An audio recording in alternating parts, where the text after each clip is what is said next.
मोहन नाम का पहलवान रहता था जिसके पास 5 भैंस थीं।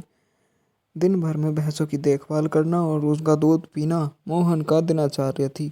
भैंसों का दूध पीते रहने के कारण वह काफी बलवान हो गया था।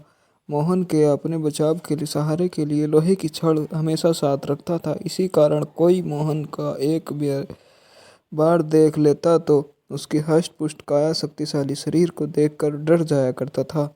एक बार किसी दूसरे गांव का एक ब्राह्मण और उसके हमान एवं विवाह समारोह में शामिल होने के लिए जा रहे थे। रास्ते में मोहन मिल गया। मोहन ने ब्राह्मण को देखा और उनसे दोनों से अपने पास बुलाते हुए कहा, आप तो ज्ञानी हैं, मुझे नजर आते हो, बताइए मेरी शादी कब होगी और कहाँ से होगी। इस तरह पहलवान का सवाल सुनकर वह दोनों ठिठक गए और हमाम काफी चतुर था। उसने सोचा, अगर मैं इनको से बहस करूंगा तो इनके बल के आगे मेरा कोई मुकाबला नहीं है। हमाम एक तरकीब सूझी और उसने दूर के ताड़ के पेड़ को उस और उंगली कर उसे इशारा करते हुए कहा कि आपकी शादी वहीं होगी।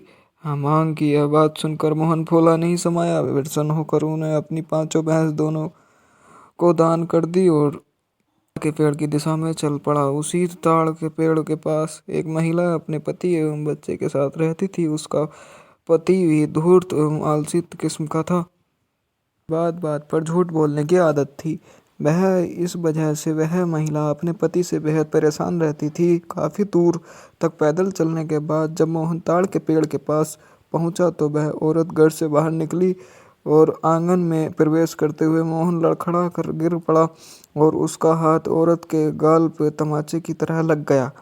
औरत को लगा कि पहलवान जरूर उसके पति को जानता होगा। इस गाल को मलते हुए औरत ने पहलवान को अपनी पत्नी के बात सुनकर वह सशक होकर और क्रोधित हो गया और लड़ने लगा। मोहन की ओर झपटा। सशक होकर रोने लगी। मोहन के ने अपने लोहे की छड़ उसके सिर पर रख दी जिस वजह से आदमी मर गया।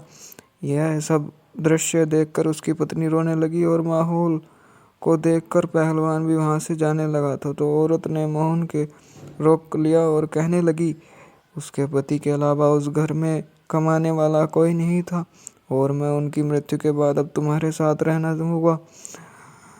तो औरत के साथ उसी घर में रहने लगा। मोहन ने भैंसों को दूध पीने के अलावा कोई काम नहीं आता था। ऐसे में कुछ दिन बाद जब घर का राशन खत्म होने लगा तो महिला ने उससे कहा कि राजा के पास जाकर कुछ खेती के लिए जमीन मांग कर ले ताकि वह अपना भरण पोषण कर सके। महिला की बात सुनकर पहलवान अपने लोहे की छड़ उठाए और राजमहल की ओर चल पड़ा। राजमहल के पास पहुंचने पर सभी द्वारपाल और सैनिक मोहन की काया को देखकर कांपने लगे और तुरंत राजा की सूचना पहुंचाई।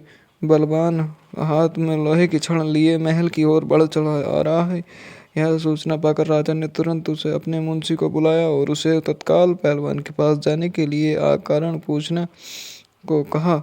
पहलवान मुंशी को खेती के लिए जमीन मांगने को विनती बनाता है और यह संदेश लेकर वह राजा के पास पहुंचने से राजा ने पहलवान को ढेर सारी जमीन देने का आदेश देता है। मुंशी बेहद चतुर था तो वह राजा को द्वारा पहलवान को दी गई आकस्मिक जमीन से स्वयं रख लिया और रखकर मोहन को कब्रिस्तान के पास बंजर जमीन का छोटा टुकड़ा दे दिया जिसके पास पहलवान खुशी खुशी वापस लौट आया जाता है। अतिथि कक्ष में बैठाने के लिए कहा और उसे जलपान कराने लगे। इतने में औरत का पति वहां पहुंच गया था जिसे वह पर्दे में एक पराये मर्द के साथ अपनी पत्नी को देखकर वह गुस्से से मोहन की ओर इशारा कर पत्नी से पूछने लगा कि यह शख्स कौन है। औरत ने डरते हुए कहा कि उसे लगा कि वह परिचित है इसलिए वह भीतर आने के लिए उसे आने दिया। उस बंजर जमीन के पास एक बीज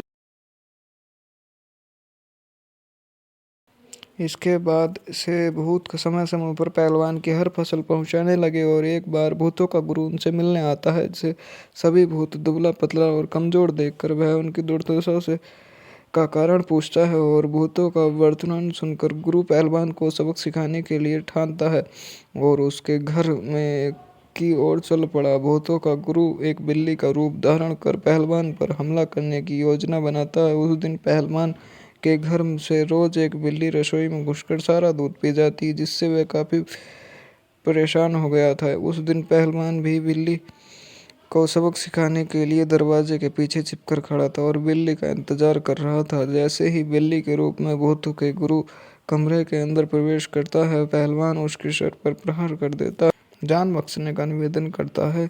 मोहन ने भूतों के गुरु को छोड़ने पर खुद को सजा चुनने के लिए कहा। ऐसे में भूतों के गुरु ने कहा उसे बख्शने के लिए वह राशन की मात्रा 2 गुनी कर देगा। भूतों के गुरु की इस बात को सुनकर कुछ देर तक